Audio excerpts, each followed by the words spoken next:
તળાજા નગરપાલિકાના વિસ્તારમાં પાણીની લાઈનો નાખવાનું ચાલુ થયું છે ત્યારે તળાજાના નગરપાલિકાના નગર સેવિકાના પ્રતિનિધિ દ્વારા પ્રતિક્રિયા આપવામાં આવી હતી કે આ રોડ તોડવાની મંજૂરી મળી કે વગર મંજૂરીએ પથરાયેલા બ્લોક અને રોડ તોડવા બાબતને લઈને ચર્ચાઓ ચાલુ થઈ। વધુમાં પંકજભાઈ બારૈયાએ તેવું પણ જણાવ્યું હતું કે તળાજાના નગરજનોને પાણીની કે ગટરની લાઈનો જોડવા માટે રોડ તોડવો હોય તો ઘણું મુશ્કેલ બની જાય છે, તો શું આ કોન્ટ્રાક્ટરોએ મંજૂરી મેળવી હશે કે નહીં?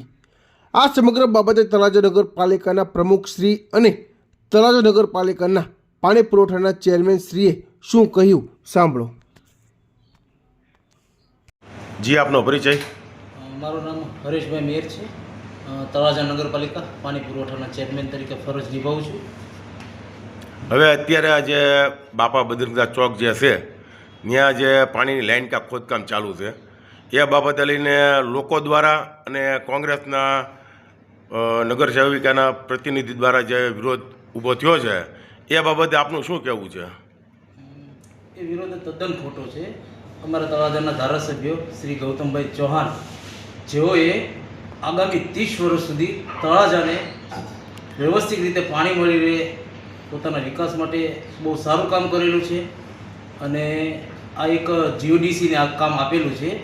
જીયુડીસી વાળાને કામ શાસન જ્યારે હતું, જ્યારે તળાજામાં નગરપાલિકાની બોડી નહોતી, શાસનમાં આપેલું છે ત્યારે એ લોકોએ કામ કરેલું છે અને આ કામ જે કોઈ રસ્તા ક્રોસ કરવા પડે તો એ લોકોને તોડીને રિપેર કરીને પાછી લાઈન પાણીની લાઈન નાખવાની હોય છે। કામ સારું થાય છે તો ઓકે, સારી વાત છે કે પાણી માટે જરૂર છે એ કરવું પડે, પરંતુ આ માટે મંજૂરી લેવાયેલો નહીં ભાઈ આક્ષેપ કરેલો છે, તો એ બાબતે આપનું શું કહેવું? આ મંજૂરી જે તે સમયે વહીવટદાર હતું તળાજામાં, એ સમયમાં મંજૂરી લીધેલી જ છે અને જીયુડીસી ઓલ ગુજરાતમાં કામ કરે છે। એમને જે તે જગ્યા ઉપર રોડ તોડવો પડે ત્યાં તોડવો જ પડે છે અને હાલ તળાજામાં હજી 4-5 જગ્યા ઉપર લાઈન નાખવાની બાકી છે, ત્યાં પણ જરૂર પડે તો રોડ ક્રોસ કરવો જ પડશે। રોડ ક્રોસ કર્યા બાદ કામ પતે એટલે પછી વ્યવસ્થિત કરીને એ લોકો કરી દેશે।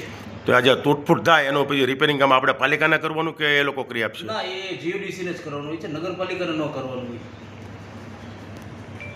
રેડી? જી, આપનો પરિચય? પ્રમુખ શ્રી હેતલબેન રાઠોડ, પ્રમુખ શ્રી તળાજા નગરપાલિકા। હવે અત્યારે તળાજાની જે પાણીની લાઈન નખાઈ છે તો એ બાબતની મંજૂરી બાબતે પ્રશ્ન ઉઠ્યો છે, તેમાં આપનું શું કહેવું છે? મંજૂરી આપેલી છે કે નથી આપેલી? મંજૂરી વહીવટદાર શાસનમાં મળી ગયેલ છે। બરાબર।